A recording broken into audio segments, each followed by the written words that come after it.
Hello all welcome to IAC. ఈ వీడియోలో SSC CHSL shift 2 ఉంది కదండి, దానికి సంబంధించిన క్వశ్చన్స్ అండ్ ఎక్స్ప్లెనేషన్ చూద్దాం. సో నెక్స్ట్ క్వశ్చన్ చూడొచ్చు. Who was the president of second section of Indian national Congress?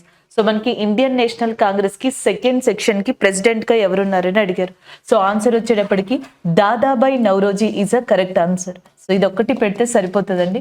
అయితే ఇండియన్ నేషనల్ కాంగ్రెస్ సెక్షన్స్ కి సంబంధించి ఇంకేమన్నా ఇంపార్టెంట్ కాన్సెప్ట్ ఉందా అది కూడా చూద్దాం. మేబీ నెక్స్ట్ షిఫ్ట్స్ వాళ్ళకి రిలేటెడ్ గా అది యూజ్ అవ్వచ్చు అనమాట. ఇండియన్ నేషనల్ కాంగ్రెస్ ఏర్పడింది 1885లో. ఐఎన్సి అనేది వచ్చింది. ఈవెన్ ఇండియన్ నేషనల్ కాంగ్రెస్ కన్నా ముందర ఇండియాలో చాలా సొసైటీస్ ఏర్పడ్డాయి. Bombay presidency association, Calcutta association ఇలా ఏర్పడ్డాయి. ఎగ్జాక్ట్ గా ఈ అసోసియేషన్స్ ఏర్పడుతున్న టైంలో డఫ్రిన్ అనే పర్సన్ మనకి వైస్రాయ్గా ఇండియాలోకి రావడం జరిగింది. అయితే డఫ్రిన్ నే ఏవో హ్యూమ్ అనే పర్సన్ ద్వారా మనకి ఇండియాలో ఇలాంటి ఒక పొలిటికల్ పార్టీ రావాలి అనే ఐడియాని ఇంజెక్ట్ చేశారు అని చెప్పేసి లాలా లజపత్ రాయ్ లాంటి వాళ్ళు క్రిటిసైజ్ చేస్తూ ఉంటారు. ఇన్ఫాక్ట్ మనకి లాలా లజపత్ రాయ్ గారు ఐఎన్సి అనేది డఫ్రిన్ యొక్క బ్రెయిన్ చైల్డ్ అని కూడా ఒకసారి డైరెక్ట్ గా అనడం జరిగింది. అది దీని యొక్క main thing. British Indian servant అయినా ఎవరైతే ఏవో హ్యూమ్ ఉన్నారో రిటైర్డ్ సర్వెంట్, ఆయన యొక్క ఏమంటారు హెల్ప్ తోటి విమేష్ చంద్ర బెనర్జీ అంటాం లేదా డబ్ల్యూసి బెనర్జీగా చెప్పొచ్చు. ఈయన యొక్క ఆధ్వర్యంలో ఈయన ఫస్ట్ ప్రెసిడెంట్ గా ఐఎన్సి సెక్షన్ ని బాంబేలో కండక్ట్ చేయడం జరిగింది. అప్పుడు 72 మంది డెలిగేట్స్ మనకి పార్టిసిపేట్ చేయడం జరిగింది ఐఎన్సి సెక్షన్ లో. దాని తర్వాత నెక్స్ట్ మనకి 1886 లో కలకత్తా కేంద్రంగా సెకండ్ ఐఎన్సి సెక్షన్ అనే దాన్ని కండక్ట్ చేస్తే దానికి దాదాబాయి నౌరోజీ గారు ప్రెసిడెన్సీని తీసుకోవడం జరిగింది. Dadabhai Naoroji is a person who presided INC section for the 3 times. Indian national Congress కి అధ్యక్షత వహించిన వాళ్ళు 3 సార్లు అధ్యక్షత వహించింది దాదాబాయి నౌరోజీ గారు. ఒకటి 1886 లో కలకత్తా సెక్షన్, ఒకటి నెక్స్ట్ మనకి 1893 1906 ఆ ప్రాంతంలో, ఒకసారి అది ఆన్సర్ చూడండి, ఆ ప్రాంతంలో మనకి లాహోర్ లో ఒక సెక్షన్ జరిగింది, దానికి కూడా మనకి ఐఎన్సీకి ఆయన అధ్యక్షత వహించారు.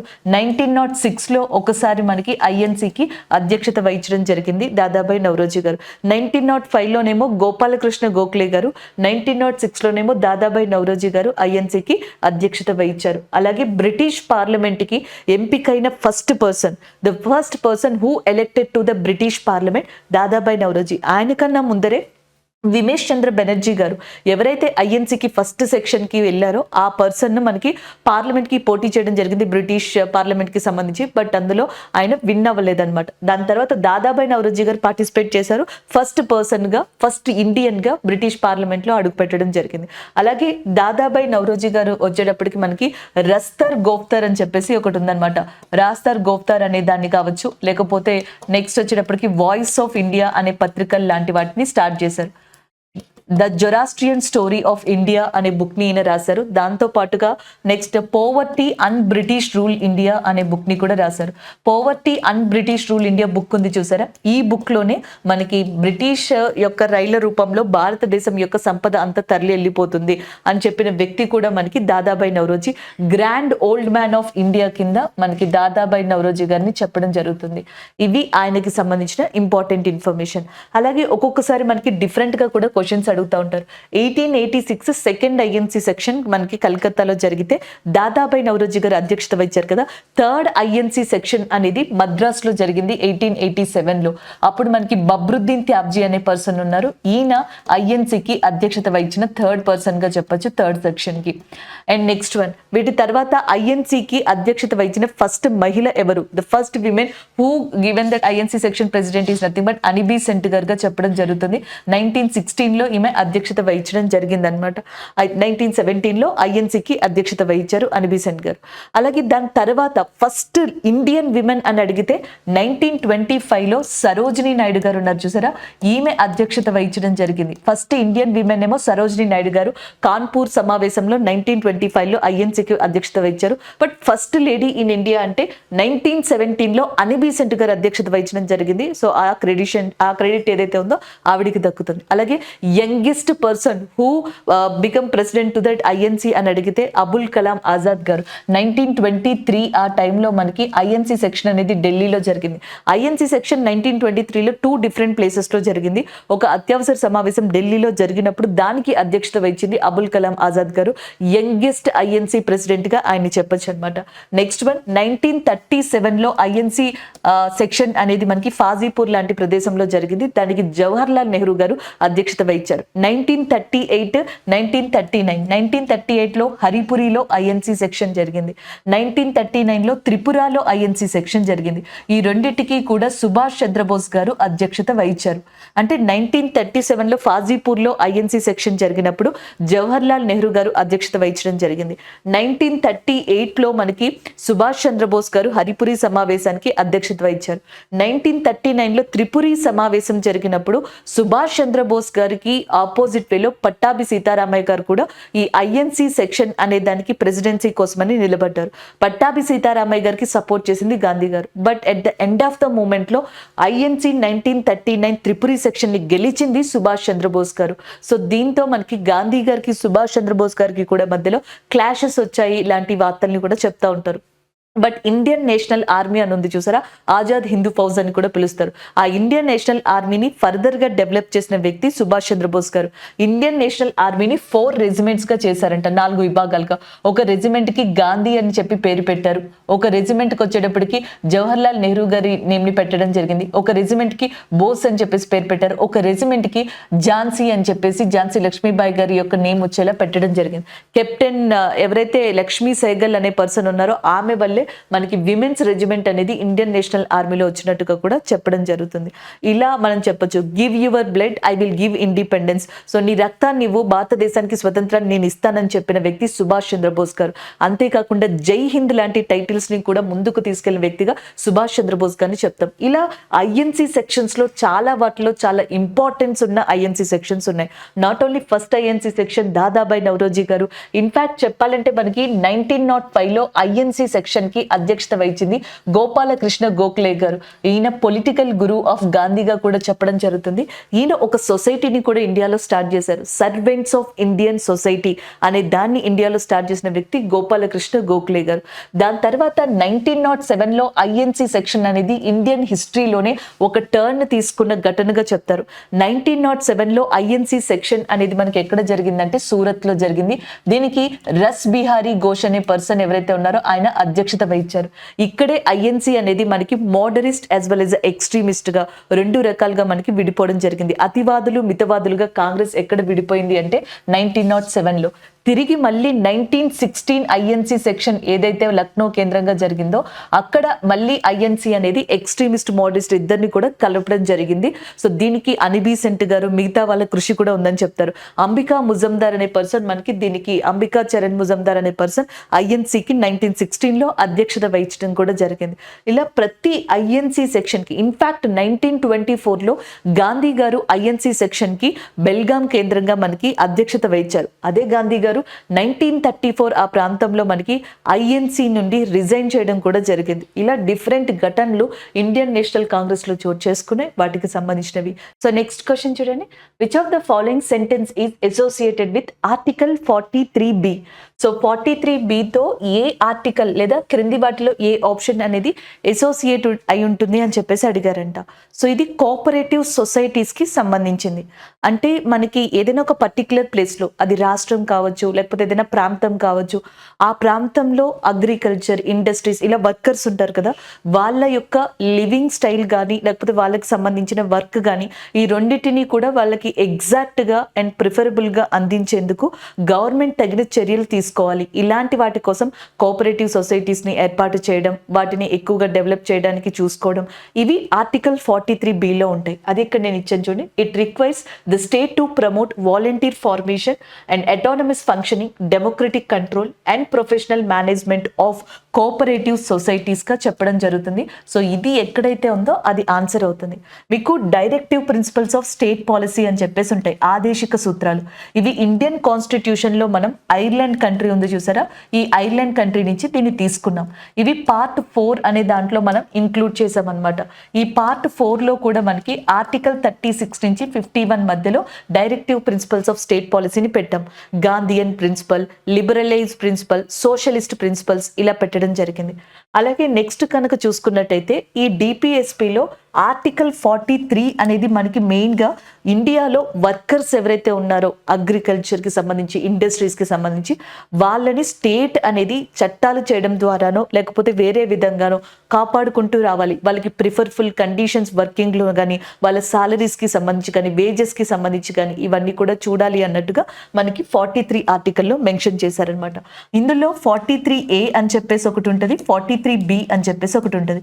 43A వచ్చేటప్పటికి ఏంటంటే లివింగ్ వర్కర్స్కి సంబంధించి వాళ్ళ వేజెస్ కావచ్చు, అలాగే వాళ్ళు వర్క్ చేసే అట్మాస్ఫియర్ కావచ్చు, వాటికి సంబంధించి ఉంటుంది. 43Bలో ఇదే వర్కర్స్కి సంబంధించిన కోఆపరేటివ్ సొసైటీస్. ఇప్పుడు మనకి ఇండియాలో మిల్క్ ప్రొడక్షన్ అనేది ఇవ్వడానికి డైరీ ఫార్మింగ్ సెంటర్స్ ఉంటాయి. వీళ్ళందరికీ కలిపి ఒక కోఆపరేటివ్ సొసైటీ, అగ్రికల్చర్ వాళ్ళకందరికీ కలిపి ఒక కోఆపరేటివ్ సొసైటీ, ఇలా మనం చెప్పొచ్చు అనమాట. సో సాధారణంగా ఈ కోఆపరేటివ్ సొసైటీస్ అనేవి ఫస్ట్లో యూరోప్ కంట్రీలో స్టార్ట్ అయ్యాయంట. దాని తర్వాత 19th సెంచరీలో మనకి పూణే, అహ్మదాబాద్ లాంటి వాటిలో ల్యాండ్ లార్డ్స్ ఉంటారు కదా, ఆసాములు, వాళ్ళ మీద జనాలు తిరగబడడంతో అక్కడ మనకి ఫస్ట్ టైం కోఆపరేటివ్ సొసైటీస్ అనేది ఇండియాలో రావాలి అని చెప్పేసి అనుకున్నారంట. అలా 1912 and 13 ఈ మధ్యలో మనకి ఇండియాలో ఫస్ట్ కోఆపరేటివ్ సొసైటీ అనేది బ్యాంకింగ్ రంగంలో ఏర్పడింది. దాని తర్వాత బెంగాల్లో కూడా కోఆపరేటివ్ సొసైటీస్ని స్టార్ట్ చేశారు. ఇండియాకి ఇండిపెండెన్స్ వచ్చిన తర్వాత 1962 కోఆపరేటివ్ సొసైటీ యాక్ట్ అనే దాన్ని కూడా తీసుకొచ్చారనమాట. అంటే ప్రతి రంగంలో కూడా ఈ వ్యవసాయానికి సంబంధించి అండ్ పరిశ్రమలకి సంబంధించి ఎస్పెషల్లీ ప్రమోట్ చేయడానికి వాళ్ళని ఎక్కువగా వేజెస్ పరంగా, జీతాల పరంగా వాళ్ళకి వస్తున్నాయా లేదా, పర్ఫెక్ట్గా వస్తుందా లేదా, equal pay for equal work అనేది జరుగుతుందా లేదా, వాళ్ళకంటూ ప్రాబ్లమ్స్ ఏమున్నాయి, వాళ్ళకంటూ కండిషన్స్ ఏమున్నాయి, ఇలా ఏ ఫీల్డ్కి ఆ ఫీల్డ్లో ఉన్న వాళ్ళని ఒక గ్రూప్ ఆఫ్ పీపుల్గా చేసి డెమోక్రటిక్ కంట్రోల్ తేవడం అనేది స్టేట్ యొక్క బాధ్యతగా మనకి ఈ ఆర్టికల్లో ఎక్స్ప్లెయిన్ చేయడం జరిగింది. దానికి సంబంధించిన చట్టాన్ని కోఆపరేటివ్ సొసైటీ యాక్ట్ 1962 కింద తీసుకొచ్చింది. సో అప్పటి నుంచి చూసుకుంటే దాదాపుగా అప్రాక్సిమేట్లీ 1,95,000కి పైగా ఇండియాలో కోఆపరేటివ్ సొసైటీస్ ఉన్నాయి. దాంట్లో ఎస్పెషల్లీ మిల్క్ లేదా షుగర్ మిల్ అంటాం కదా, ఆ షుగర్ మిల్క్ సంబంధించిన కోఆపరేటివ్ సొసైటీసే 330 దాకా ఉన్నాయి. సో వీటిని ఇంకా ప్రమోట్ చేయడానికి 97th అమెండ్మెంట్ యాక్ట్ అనేది గవర్నమెంట్ ఆఫ్ ఇండియా 2011లో తీసుకొచ్చింది. 2011లో 97th అమెండ్మెంట్ యాక్ట్ అనేది గవర్నమెంట్ ఆఫ్ ఇండియా దేనికి తీసుకొచ్చింది అని అడిగారు అనుకోండి, కోఆపరేటివ్ సొసైటీస్ కోసం తీసుకొచ్చింది అనమాట. దేనికోసం అంటే కోఆపరేటివ్ సొసైటీస్ని ఇంకా ముందుకు తీసుకెళ్ళడానికి, డెవలప్ చేసేందుకు ఈ అమెండ్మెంట్ యాక్ట్ని తీసుకురావడం జరిగింది. So this is all about DPSP. ఇందులోంచి కూడా మీకు యూనిఫామ్ సివిల్ కోడ్ అని చెప్పేసి ఉంటుంది, ఆర్టికల్ 44లో ఉంటుంది. మీకు ప్రియాంబుల్ అని చెప్పేసి కూడా ఇండియన్ కాన్స్టిట్యూషన్లో ఉంటాయి.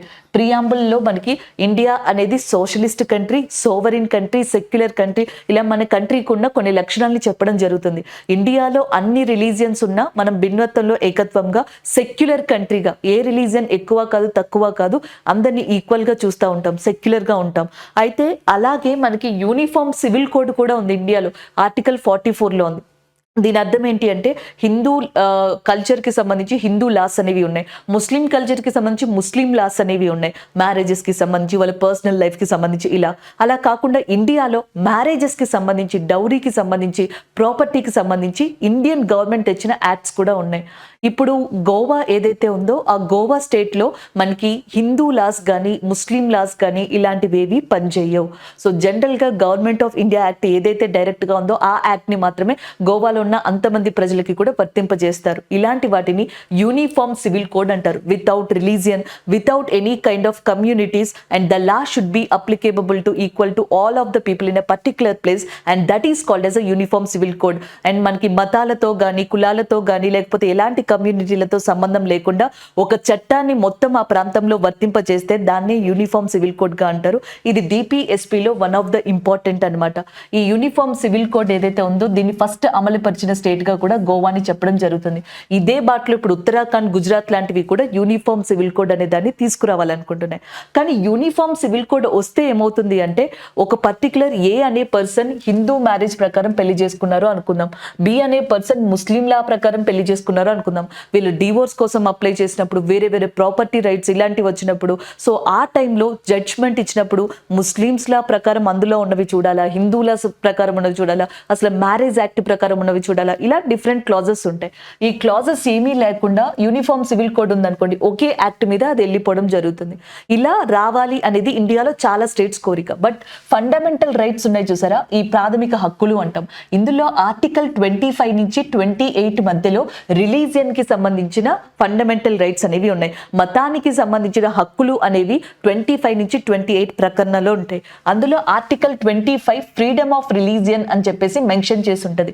భారతదేశం యొక్క పౌరులు ఎవరైనా సరే ఇష్టమైన మతాన్ని స్వీకరించి దాంట్లో ఉన్న రూల్స్ ని అదే ప్రకారంగా ఫాలో అవ్వచ్చు అనేది దాంట్లో మనకి మెన్షన్ చేసి ఉంటుంది. And Indian citizens can accept they favour religion and as well as any religion in India and rules and regulations in ఇండియాగా ఉంటుంది. ఒకవేళ గనక ఓ యూనిఫామ్ సివిల్ కోడ్ అనేది వస్తే ఆర్టికల్ 25 కి అది కాంట్రడిక్ట్ అవుతుంది అనేది చాలా మంది యొక్క భావన అన్నమాట. అందుకే ఫండమెంటల్ రైట్స్ డిపిఎస్పిలో కొన్ని మనకి ఈ విధంగా కూడా ఉంటాయి. అలాగే నెక్స్ట్ వచ్చేటప్పటికి organization of village panchayats. So మనకి విలేజ్ పంచాయత్స్ లాంటివి రావాలి అని చెప్పేసి ఆర్టికల్ 40లో మనకి మెన్షన్ చేసి ఉంటుంది.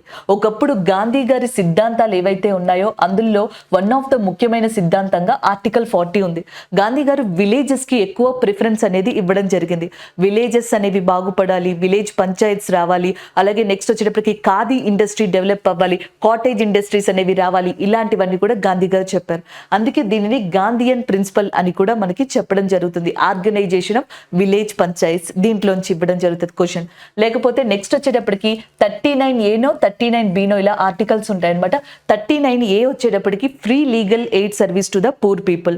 సో మనకి ఫర్ ఎగ్జాంపుల్ కి ఏదైనా పూర్ పీపుల్ ఉన్నారనుకోండి, వాళ్ళకి ఉన్న దాంట్లోనే కొన్ని గొడవలు అనేవి వచ్చాయి. అది ప్రాపర్టీ విధంగానో, స్థలం విధంగానో, లేకపోతే ఇంకొక అగ్రిమెంట్స్ విధంగానో. సో వాళ్ళు కోర్టుని అప్రోచ్ అవ్వాలి అంటే కేసుని ఫైల్ చేయాలి, దానికి సంబంధించి ఫీజుని ఇవ్వాలి, అండ్ యాజ్ వెల్ as లాయర్ని అపాయింట్ చేసుకోవాలి. ఇవన్నీ ఉంటాయి. ఈ అప్రోచబిలిటీకి సంబంధించిన అంత ఇన్ఫర్మేషన్ని, అంత హెల్ప్ని కూడా మనకి గవర్నమెంట్సే అలాంటి పూర్ పీపుల్కి చేయాలి. Free legal aid service to the పీపుల్గా చెప్పడం జరుగుతుంది. అది ఆర్టికల్ 39A ఇండియన్ కాన్స్టిట్యూషన్ మనకి మెన్షన్ చేయడం జరిగింది. ఇలా 36 to 51లో ఉన్న చాలా ఆర్టికల్స్ మనకి సొసైటీ ఓరియంటెడ్లో ఉంటాయి, సమాజాన్ని ముందుకు నడిపించే విధంగా ఉంటాయి. బట్ ఇందులో ఉన్న ఏ ఆర్టికల్ కూడా గవర్నమెంట్ మాకు అప్లై చెయ్యట్లేదు అని చెప్పేసి కోర్టుకి వెళ్ళే రైట్ ఎవరికి లేదు. Because writs are not applicable to the directive principles of state policy. They are not enforceable. ఇవి మనకి ఎన్ఫోర్సబుల్ కాదు, ఇవి వాలంటీర్ అనమాట. అంటే గవర్నమెంట్ అనుకుంటే చెయ్యొచ్చు, లేకపోతే చెయ్యకుండా ఉండొచ్చు కూడా. So there is no problem. అదే కనుక ఫండమెంటల్ రైట్స్ ఉన్నాయి అనుకోండి, ఫండమెంటల్ రైట్స్ లో మీకు ఆర్టికల్ 25 గురించి ఎవరైనా ఇబ్బంది పెడితే you can approach supreme court under the article of 32గా చెప్పడం జరుగుతుంది. అందుకే మనకి అంబేద్కర్ గారు ఆర్టికల్ 32ని రాజ్యాంగానికి ఆత్మ వంటిది అన్నారు. The soul of Indian constitution according to the doctor B R Ambedkar sir is article 32. Article 32లో మీకు 5 రిట్స్ అక్కడ ఇవ్వడం జరుగుతుంది అనమాట. Habeas corpus, quo warranto, mandamus ఇట్లా. సో దీంట్లో ఫండమెంటల్ రైట్స్ లో మీకు ఎలాంటి ఇబ్బందులు వచ్చినా మీరు సుప్రీం కోర్ట్ని కానీ హైకోర్ట్ని కానీ అప్రోచ్ అవ్వచ్చు.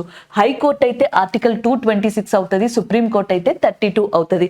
They are enforceable. Fundamental rights are enforceable గా చెప్పచ్చు. So this is all about this question అండి. నెక్స్ట్ వన్ చూద్దాం. సో నెక్స్ట్ క్వశ్చన్ చూద్దాం.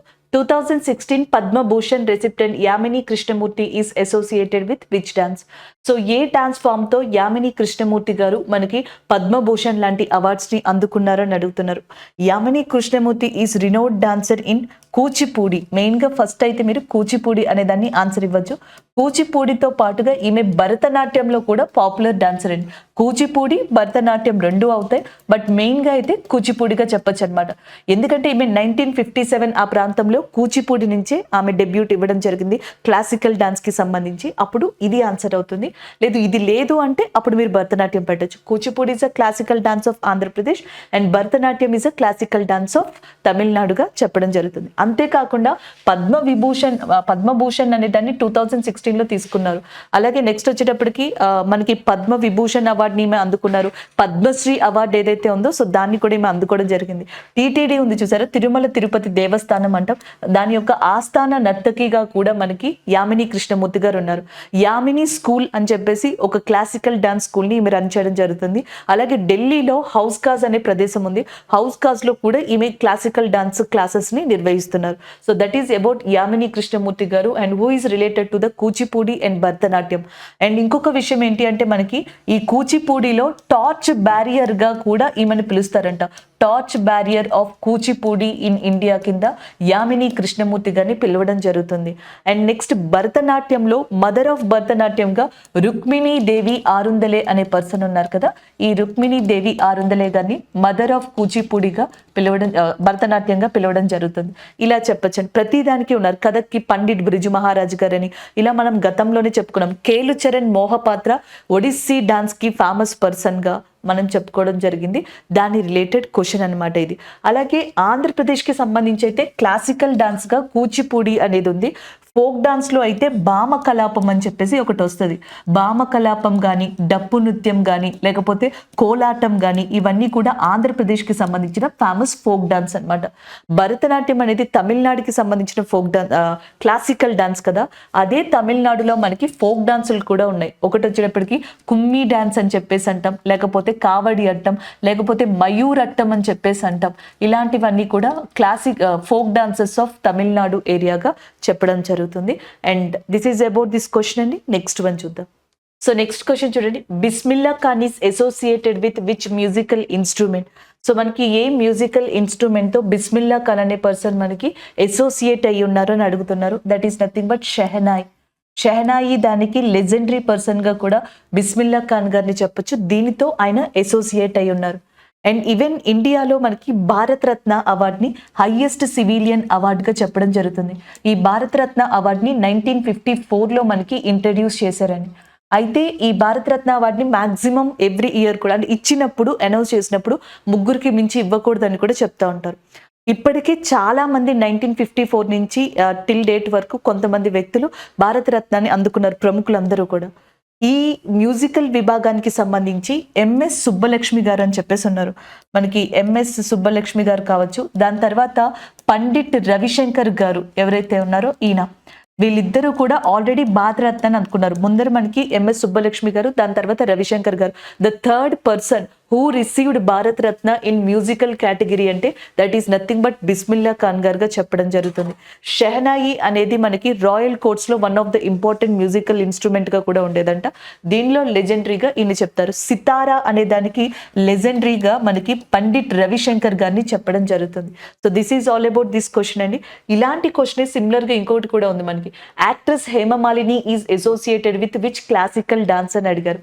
హేమమాలిని గారు పాపులర్ యాక్ట్రెస్ ఇన్ ఇండియా. ఆమె భరతనాట్యంకి సంబంధించి ఇంపార్టెంట్ క్లాసికల్ డాన్సర్ గా చెప్పొచ్చు. అలాగే మనకి ఇంకొక యాక్టర్స్ కూడా ఉన్నారు, శోభనా గారు. శోభనా గారు అండ్ హేమమాలిని గారు ఇద్దరు బెస్ట్ యాక్ట్రెస్ ఇన్ ఇండియాగా చెప్తాం. వాళ్ళు భరతనాట్యం అనే క్లాసికల్ డాన్స్ తమిళనాడుకు సంబంధించింది, దీంతో అసోసియేట్ అయిన పర్సన్స్. అండ్ నెక్స్ట్ హేమమాలిని గారికి సంబంధించిన ఇద్దరు డాటర్స్ కూడా అహానా అండ్ ఇషా డియోల్, వీళ్ళిద్దరూ కూడా మనకి ఒడిస్సీ డాన్స్ కి సంబంధించి one of the famous persons గా చెప్పడం జరుగుతుంది. This is all about this question. Next one చూద్దాం. So next one, when was SEBI established అని చెప్పేసి అడిగారు. ఇయర్ అడిగినట్టున్నారు. సో మనకి ఎగ్జాక్ట్గా డేట్ వచ్చి అయితే 12th అండి. సో 12th ఏప్రిల్న 1988లో ఈ సెబీ అనేది ఎస్టాబ్లిష్ అయింది. సో దీన్ని చెప్పచ్చు. సెబీ యాక్ట్ని అయితే మాత్రం 30th Jan 1992న తీసుకురావడం జరిగింది. 1992లో security exchange board of India చట్టాన్ని తీసుకొచ్చారనమాట. అండ్ దానికి సంబంధించి దీన్ని ఫోర్స్లోకి తీసుకొచ్చింది మాత్రం, అంటే దీన్ని స్టార్ట్ చేసింది మాత్రం 1988లో. అలాగే నెక్స్ట్ మనకి సెబీ అనేది మినిస్ట్రీ ఆఫ్ ఫినాన్స్ కింద ఇది రన్ అవుతుంది.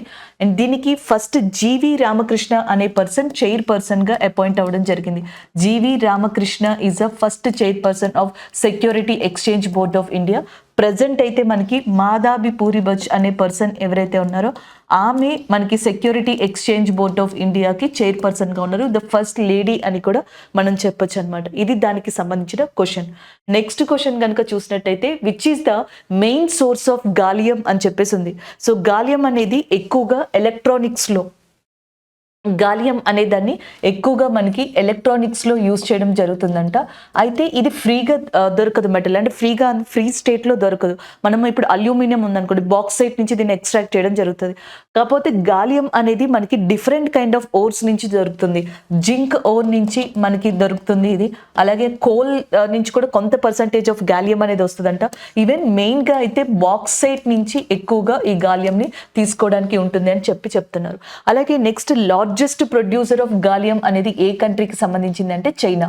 ఇందులో మనకి డిఫరెంట్ టైప్స్ ఉన్నాయి. గాలియం 69 అనేది ఎక్కువగా మోస్ట్లీ అవైలబుల్ ఉంటుంది, మోస్ట్లీ సర్క్యులేట్ అవుతుంది అని కూడా చెప్పడం జరుగుతుంది. So this is about gallium అండి. So next question, who regulates the microfinance in India అని చెప్పేసి ఉంది. సో మనకి ఆర్బీఐ దీన్ని రెగ్యులేట్ చేయడం జరుగుతుంది. మైక్రో ఫినాన్స్ అంటే మనకి ఎవరైతే లో ఇన్కమ్ ఉన్న ఇండివిజువల్స్ ఉంటారు చూడ, ఎంప్లాయీస్ కానీ ఇండివిజువల్స్ కానీ, ఎవరైతే మీకు లో ఇన్కమ్ వచ్చే వాళ్ళు ఉంటారో, సాలరీస్ కానీ, ఇలాంటి వాళ్ళకి, లేకపోతే లో ఇన్కమ్ గ్రూప్స్కి మైక్రో ఫినాన్సింగ్ అంటే లోన్స్ని ప్రొవైడ్ చేయడం, ఫినాన్షియల్ సపోర్ట్ చేయడం కోసం అని చెప్పి బ్యాంకింగ్ సర్వీస్లో ఈ మైక్రో ఫినాన్స్ సర్వీస్ అనే దాన్ని తీసుకొచ్చారు. సో దీన్ని ఆర్బీఐ ఏదైతే ఉందో అది రెగ్యులేట్ చేస్తుంది. ఆర్బీఐ యొక్క గవర్నర్గా ప్రజెంట్ శక్తికాంత్ దాస్ ఉన్నారు. రీసెంట్గా ఆయనకి గుడ్ గవర్నర్ అవార్డు అనేది కూడా లభించింది. So next question, how does Himalayas are protect Indian subcontinent? India కాకుండా ఇండియన్ సబ్ కాంటినెంట్ అని ఇక్కడ ఇవ్వడం జరిగింది. ఇంక్లూడింగ్ మనకి నేపాల్ కావచ్చు, పాకిస్తాన్ కావచ్చు, ఇలాంటి ప్రదేశాలన్నీ కలిపి మనం మాట్లాడచ్చు.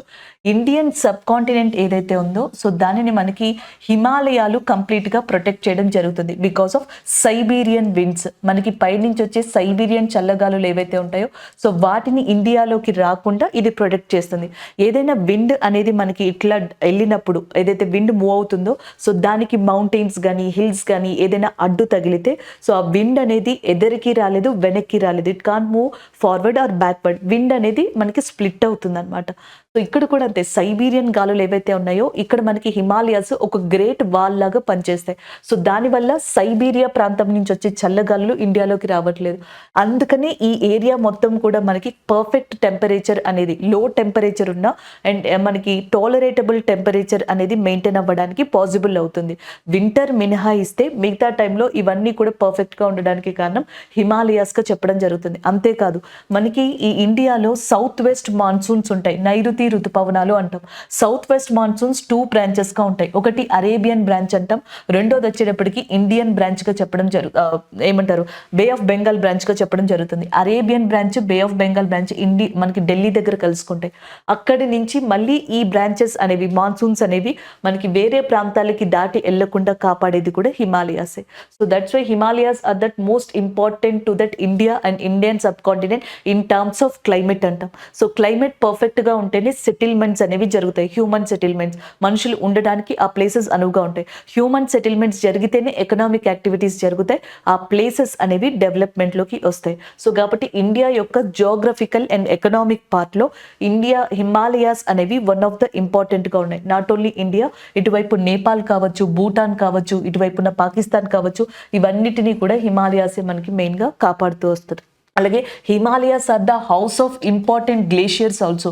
ఉత్తరాఖండ్లో మీకు గంగోత్రి, యమునోత్రి, కేదార్నాథ్, బద్రీనాథ్ లాంటి గ్లేషియర్స్ కనిపిస్తాయి. ఇండియా యొక్క national river, the soul river of ఇండియాగా కూడా మనకి గంగా నదిని పిలవడం జరుగుతుంది. ఈ గంగా నది హిమాలయాల్లో one of the important glacier అయిన గంగోత్రి అనే గ్లేషియర్ నుంచి ఉత్తరాఖండ్లో భాగీరథిగా ఆరిజినేట్ అయింది. In fact we have a Siachen glacier in that near by these areas. Siachen glacier, Siachen హిమానీ నదం లాంటివి కూడా ఉన్నాయి. అలాగే next Himalayas are the main sources for the different river origination. అది మనకి బియాస్ నది కావచ్చు, లేకపోతే సట్లెజ్ రివర్ కావచ్చు, whatever that rivers are there, the main rivers, Himalayan reverse is also originated because of this mountains. So next one, which of the following is not a fundamental duty అని చెప్పేసి అడిగారంట. మనకి fundamental duties అనేవి part 4A mention చేసి ఉంటాయి. Article వచ్చేటప్పటికి 51A ఉంటాయి. టోటల్గా 11 ఫండమెంటల్ డ్యూటీస్ ఉంటాయి. ఒరిజినల్గా అసలు మనకి ఫండమెంటల్ డ్యూటీస్ని యాడ్ చేయలేదండి. ఫండమెంటల్ డ్యూటీస్ని యుఎస్ఎస్ఆర్ నుంచి మనం తీసుకొని దాని తర్వాత 51A ఆర్టికల్ ద్వారా పార్ట్ 4A దీన్ని ఇంక్లూడ్ చేసాం. అప్పుడు 10 ఫండమెంటల్ డ్యూటీసే తీసుకున్నాం. ఈ ఫండమెంటల్ డ్యూటీస్ ఏముంటాయంటే ఈ 10 కూడా, ఒకటి నేషనల్ యాంథమ్ కానీ, కాన్స్టిట్యూషన్ని కానీ, నేషనల్ ఫ్లాగ్ని కానీ, ఇలాంటి వాటిని రెస్పెక్ట్ ఇవ్వాలి అని 51A సబ్ క్లాస్ ఏలో మనకి మెన్షన్ చేయడం జరిగింది. అలాగే నెక్స్ట్ ఇంకొక దాంట్లోనేమో మన ఐడియల్స్ అంటే ఎవరైతే ఫ్రీడమ్ ఫైటర్స్ ఉంటారో వాళ్ళ యొక్క థాట్స్ని మనం గౌరవించాలి, ఫాలో అవ్వాలి అని ఉంటుంది. అండ్ ఇంకొక ఆర్టికల్లో ఏమని ఉంటుంది అంటే మన ఇంటిగ్రిటీ, కంట్రీ యొక్క భద్రతని, సోవర్నిటీని కాపాడాలి అని చెప్పేసి ఉంటుంది. అవసరమైన టైంలో మనం నేషన్కి సర్వీస్ చేయాలి అనేది ఉంటుంది. విమెన్కి రెస్పెక్ట్ ఇవ్వడం కానీ, లేకపోతే మిగతా వాటిలో ఏవైతే ఉన్నాయో రిలీజియస్ టాలరెన్స్ అండ్ బ్రదర్హుడ్, సోదర సమానత్వం, ఇవన్నీ ఉండాలి అని ఫస్ట్ 5 ఫండమెంటల్ డ్యూటీస్లో ఉంటాయి. నెక్స్ట్ వచ్చేటప్పటికి మన ఎన్వైర్మెంట్ ఉంది చూసారా, పర్యావరణం, ఆ ఎన్వైర్మెంట్ని కాపాడుకోవాలి. అలాగే నెక్స్ట్ రివర్స్ కానీ, లేక్స్ లేక్స్ కానీ ఇలాంటి వాటినన్నిటిని కూడా మనం ప్రొటెక్ట్ చేసుకోవాలి. మన హెరిటేజ్ సంపద ఏదైతే ఉందో, మాన్యుమెంట్స్ ఏవైతే ఉన్నాయో వాటిని కాపాడుకోవాలి. అలాగే సైంటిఫిక్ టెంపర్ ఏదైతే ఉందో, సైంటిఫిక్ నాలెడ్జ్ దాన్ని డెవలప్ చేసుకోవాలి. అవసరమైన టైంలో ఇండియాకి అన్ని విధాలుగా కూడా డెవలప్మెంట్ ఉండేలాగా మనం హెల్ప్ చేయాలి. These are the 10 fundamental duties which are initially added by are part 4A చెప్పచ్చు అండర్ 51A. దీనికి కారణం ఎవరు అంటే స్వరణ్ సింగ్ కమిటీ అని చెప్పేసింది. ఈ స్వరణ్ సింగ్ కమిటీ ద్వారానే మనం 44th అమెండ్మెంట్ యాక్ట్ ద్వారా ఫండమెంటల్ డ్యూటీస్ ని ఇండియాలో యాడ్ చేయడం జరిగింది. అయితే దాని తర్వాత 86th అమెండ్మెంట్ యాక్ట్ ఒక దాన్ని తీసుకొచ్చాం అనమాట. 2001-2002 ఆ ఇయర్లో తీసుకొచ్చి 86th అమెండ్మెంట్ యాక్ట్ ద్వారా 11th ఫండమెంటల్ డ్యూటీని యాడ్ చేసాం. ఈ 11th ఫండమెంటల్ డ్యూటీ ఏంటి అంటే 6 నుంచి 14 సంవత్సరాల లోపు పిల్లలు ఎవరైతే ఉంటారో వాళ్ళందరికీ ఖచ్చితంగా ప్రాథమిక విద్య ఉండాలి అని చెప్పేసి మనం చెప్పడం జరిగింది. అది 11th ఫండమెంటల్ డ్యూటీగా 86th అమెండ్మెంట్ యాక్ట్ ద్వారా యాడ్ చేయడం జరిగింది.